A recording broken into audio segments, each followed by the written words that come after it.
training defibrillator here today to show you how simple they are to use, but how effective they need to be in case of cardiac arrest. My name is Mark King and I'm from the Oliver King Foundation.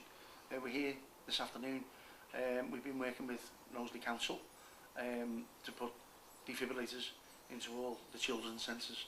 We've done all the schools with the council, and now we've just completed the programme, so all the children's centres across the borough have got defibrillators in and staff trained on them premises. It's very, very important to me as a dad who's lost a son. This is my Oliver.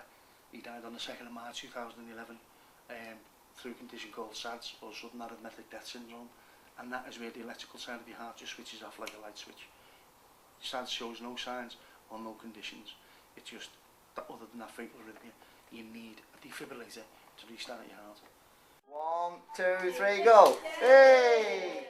Since 2013, very proud moment for the council when we introduced defibrillators in all of our primary and secondary provision.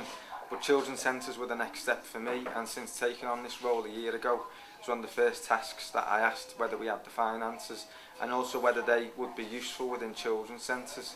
And obviously we're here today, a year on, we found the finances and we've installed them, so we should be very proud as a council to have done this, because children's centres have a different demographic of people, right before birth, right through to grandparents who look after their grandchildren. So defibrillators are an important asset within these buildings. You know, the training is not very hard. At first, when we asked for staff to come, it's a little bit hard until they realise what's happening. Once they realise what is happening, and after the training, they're very, very confident in the use of the defib. I was a bit nervous at first, thinking, oh my god, how am I going to be able to use this life-saving equipment?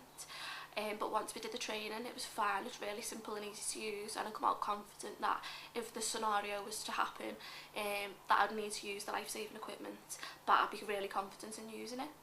Having taken on board the training and what they've learned, they come out very confident, and I think very confident that not only can they use the equipment, but confident that the equipment's here and it's here for everybody. And our buildings have trained staff and volunteers who can actually take this equipment off the wall and use it with confidence. Oh, it's 100% reassuring to know that when I bring the children here, and even when they're growing up, because they can come and attend the nursery up to the age of 11, knowing that life-saving equipment is on site for if something did happen, so I can happily go off, go and do my volunteering or whatever I need to do, knowing that the children are in good hands, but they're also in good hands if something happened. Knowsley have been so proactive with this. You know, this is a 12-month project, this, and hopefully we will carry on working with Knowsley to do all the public buildings. Yeah, I think Knowsley should be really positive, feel really proud of themselves for doing this and putting it out into all the children's centres in Knowsley, because it just shows the commitment they've got. Not only have they put it in the schools and the high schools, they've also put it now into children's centres, because that is our first point of call for education for children. As a parent myself, you know, Mark speaks, you know, with absolute emotion of his story, which is a very sad story in itself. And to be a parent, you would find it very difficult not to understand the position that he was in a number of years ago. But for him to actually turn that negative experience into a positive experience and actually make sure that he goes out and delivers what he believes in, he's a very passionate man. And for him to work in partnership with us as a local authority, you know, we're privileged. This is Oliver's legacy.